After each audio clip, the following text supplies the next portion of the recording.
Bonjour mes élèves de français 2, welcome back. Vous êtes à la page 5 de votre paquet. Okay, so you're going to just write some sentences to practice what is the vocabulary that you need to use to complete or draw a little caption for each of these images.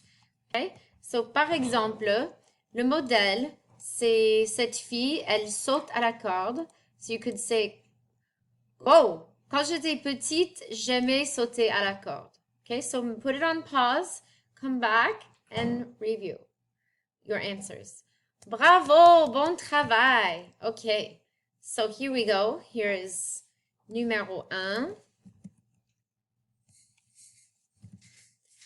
J'aimais aller au cirque. Okay, numéro 2. Quand j'étais petit, j'aimais faire de la bascule. That's the seesaw. Basculer means to kind of fall over. Bousculer means to push over. J'ai bousculé quelqu'un. Quand j'étais petit, j'aimais faire du manège. That's riding around on the merry-go-round. Quand j'étais petit, j'aimais jouer aux billes. So you're going to be doing a little project where you're going to have a baby picture or a younger picture of you. And you're going to say some things that you liked to do when you were younger. Okay, entre copains, ça c'est page 5.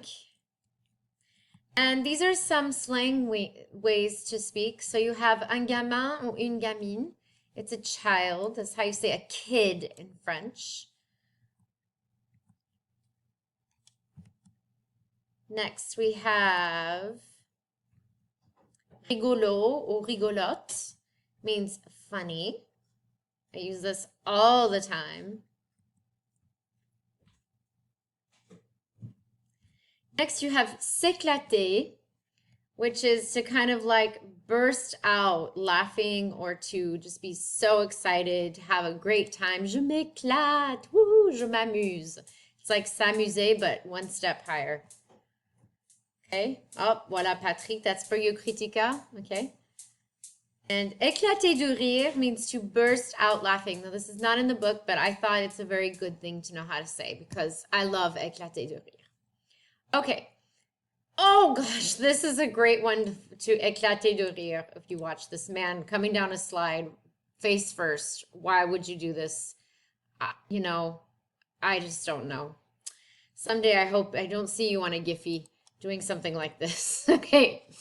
So this is the last part we're going to do today. It's kind of, it actually goes with, there's two more things we're going to do. As we read this story, you're going to be copying down the passé composé and the imparfait. And it's grammar 2, which is seeing the difference between the two of them. Okay, so for now, just copy down the sentence that you see, okay, on your packet. Un jour, pendant que je jouais dans le jardin, j'ai vu un petit chat dans un arbre. Okay, and you have this adverb while, pendant que. Put it on pause after each one to copy it down. Okay, so you have je jouais, which is imparfait. I was playing, and then you have passé composé, which is like I saw. Not I was seeing, but I saw. Okay? And this is not I played, this is I was playing. So you can start to see the difference between imparfait, which is like was with ing, and passé composé, which is like I did or I saw or I called. Imparfait is also like I used to do something. Okay, so next we have when I was helping the cat down from the tree, it fell. So you have was helping. I would even use a different color for imparfait and for passé composé. Okay, je l'ai aidé à descendre de l'arbre, il est tombé. Alors que. Okay. So alors que is kind of similar to quand or lorsque. And you have this little cat, very cute. And il est tombé. Oh, his yeux, son œil est tombé. Okay, next. We have at that moment, my dog showed up. So this is passé composé. And in class, I would say, is this passé composé or imparfait? Is this passé composé ou imparfait? And you would say, oui, passé composé, madame, and passé composé, madame. Très bien, because it ends in ed, so we know for sure it's one time in one moment. Okay? Répétez, à ce moment-là, mon chien est arrivé et a commencé à courir après le chat. And I found this just funny video. It's the chat is not really being exploded. It's just a funny video of a cat running away from a dog. Really crazy, jumping, like really incredible cat skills. Okay, here we go.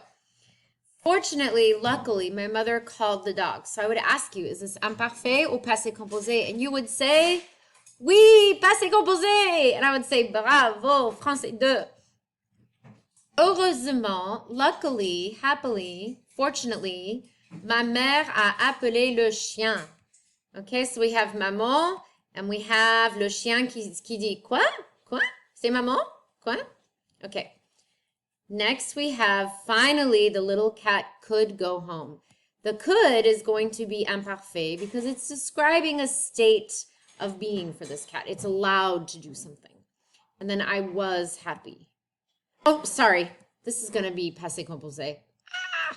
You know, I would, because it says finally it's passé composé, if it's just the little cat could go home, it would be imparfait. Okay, so don't worry too much about that. Just copy it down. Le petit chat a pu rentrer chez lui. J'étais content. Okay, I was happy. Description. Here comes petit chat. And everyone is like, yoo-hoo, happy like minions. Okay, now we're going to take all these things you've been practicing and we're going to put it into a story.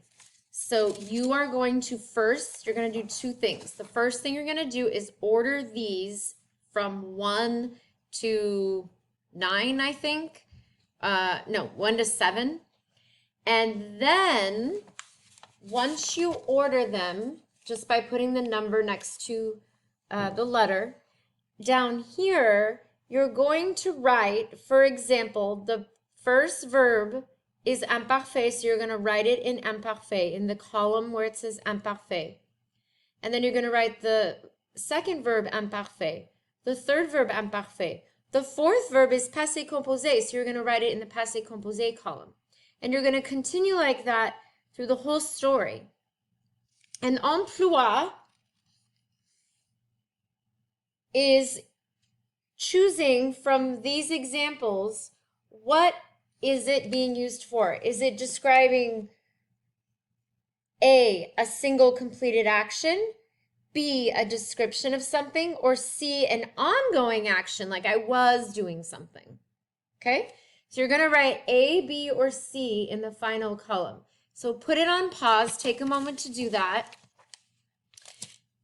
Yay, good job. Okay, that probably should have taken you like 20 minutes or so. Okay, here we go. Here's the order of the story.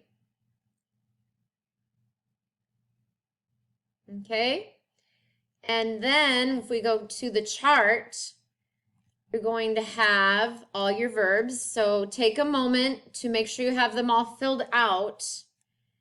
And here we go. You're going to have a description, an ongoing, we don't know when it stopped, a completed action, an ongoing action, I was looking at, a completed action, I heard, a completed action, I saw, a completed action, I said, a completed action, I decided, and a completed action, I went. So when you look at this chart, one thing I would have done in class is I would have said, what do you notice about these verbs compared to these verbs? So in these verbs, you have a couple verbs where there's no action involved at all. This, je regardais, this is an action. And je faisais, of course, this is an action. But it means I was doing something. Okay? These are all almost having to do with either moving your body or the five senses. I spoke, I saw, I heard, I decided. When you decide something, it's I decided, I went. Okay, that is all for today. And next class, I just ask you at the bottom, what patterns do you notice? I actually reteach this in French 4 because it's complicated. Okay, the last thing you can do to practice extra is to read the story. And I'm going to play the video scène. I don't think I can play the video scène. I will attach the video scène to your homework so you can watch it. And then that's it. Thank you. Merci beaucoup. Au revoir.